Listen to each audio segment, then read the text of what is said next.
Britain's economy may be suffering, but the situation is evidently worse for our European neighbours. Follow this channel, Eco Channel TV, for more updates on international news. Julian Jessop. Only fantasy economics could suggest we'd be richer in the EU. Britain's economy may be suffering, but the situation is evidently worse for our European neighbours as the economic impact of Brexit are becoming increasingly silly. The Liberal Democrats have pulled off another stunt by claiming that new analysis shows that the vote to leave the EU is costing the UK up to $90 billion in lost tax revenue a year.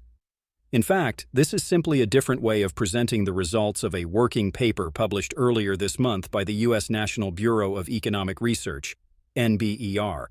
This claimed that Brexit has reduced UK GDP by as much as 8% since 2016.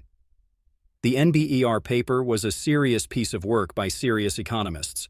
It would also be odd to insist that Brexit has had no negative effects at all, but it is entirely reasonable to challenge both the magnitude and the duration of these effects, especially when the results are so extreme. At first sniff, the 8% figure fails a simple smell test. The UK economy has grown by about 12% since 2016, outpacing Japan, Germany, Italy, and France. If you add another 8%, the UK would have been the fastest-growing economy in the G7, bar only the US, and left its EU peers far behind. This would not be impossible, but it is surely unlikely. To get their 8% figure, the authors of the NBER paper have compared the UK's per capita GDP growth since 2016 to a wide range of other countries, and assumed that any underperformance can only have been due to Brexit. Alarm bells should already be ringing. Digging deeper, the paper uses two approaches. One is to compare the performance of the UK to an average of a large group of other economies with whom it may have little in common. The other approach is to leave the judgment entirely to a computer program. In this case, a synthetic control model uses an algorithm to find the weighted group of countries, or doppelganger, whose performance was closest to that of the UK before Brexit. The NBER doppelganger is a particularly odd bunch.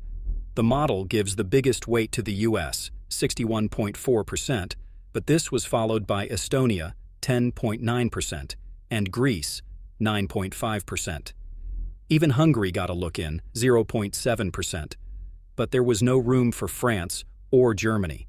More fundamentally, the best fit in one period and in one set of circumstances may not be the best in another, especially where there have been many shocks, not just Brexit, which could be expected to hit the UK differently from other countries, notably COVID and the energy crisis.